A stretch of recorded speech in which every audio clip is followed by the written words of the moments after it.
Okay. One of the sad things about 2020 is how bifurcated the church has become. Some churches got very political in one way. Some churches got very political another way. Some churches were paralyzed. Some church plants were so divided that they quit. A lot of quit.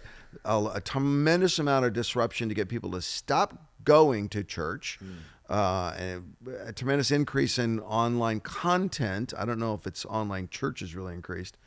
And there's no disruption bringing us back together. You guys are in the throes of it still in Canada because unlike the county we live in, it's about 80% vaccinated. You guys are having a hard time getting your hands on vaccines. There's variants. Pastor Mark, speak to the whole church, not just Village Church, but if you could speak to your brothers and sisters in Christ, what is this moment and what would you say to them?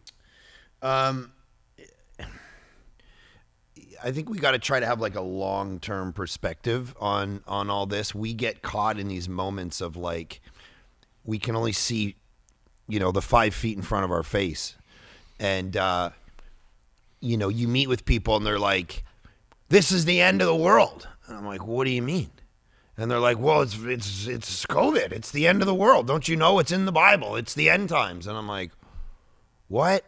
What are you talking about? And you realize, oh, you weren't around for the 80s when like it was the end of the world for sure in the 80s. Yes. And then you weren't around in the 70s when it was definitely the end of the world because the late great planet Earth told everybody. Yes, we even knew who the characters were. Right. And then, you weren't around during the Reformation, World War II. You weren't around for World War II. Yes. When 60 million people died, and there was 6 million of them. And World War I, Spanish flu. Oh, you weren't around for any of that. So your the house. Great Disappointment in the 1840s, literally, was the entire Christian church going, it's the end of the world, sell everything and go up to the top of a mountain in Jerusalem. And they're still there. And we still have waiting. 3 or 4 different denominations that came out of that Great Disappointment. Actually, I heard there was a whole clump of them came to Sacramento. 100%. So, no comment. So there's no historical perspective, and that's hurting us because then people become ideologues. And they grab onto this moment and they play with this narrative and they get everyone all riled up. And it's extremism, and it feels really good because it tickles you. And again, coming back to the psychology, but it's not true. It's not real. I mean, this is a terrible moment, and people are dying, and people are isolated. And I haven't visited my grandfather. He's 99 years old. He's sitting in a thing for a year and a half. I can't see. He hasn't seen and touched anyone. I mean, this is terrible. But if you have no historical perspective, you don't understand that the church has always seen signs and gone, this is the end of the world. I can't make a call on this. Jesus could come back before the end of this podcast. Some of you are hoping he will.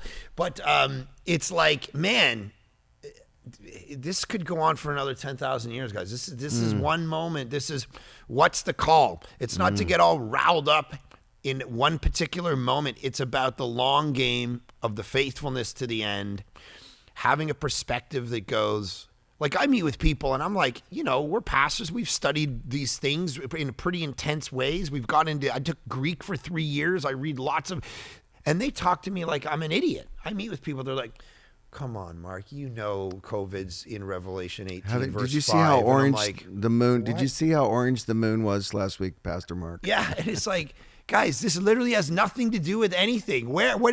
You're quoting Ezekiel. That's Israel and Babylon. What are we talking about? This isn't, America in 2021 or whatever. So you're like, okay, everyone take a deep breath. This is not the first time the church has, and let's stay faithful to the end. Let's be the long-term people. So anyway, my word to the church would be, let's be those people. Let's have this is a marathon, not a sprint. And let's be Bible people, even when the culture starts abandoning the Bible, or people start using the Bible in ways that it wasn't necessary.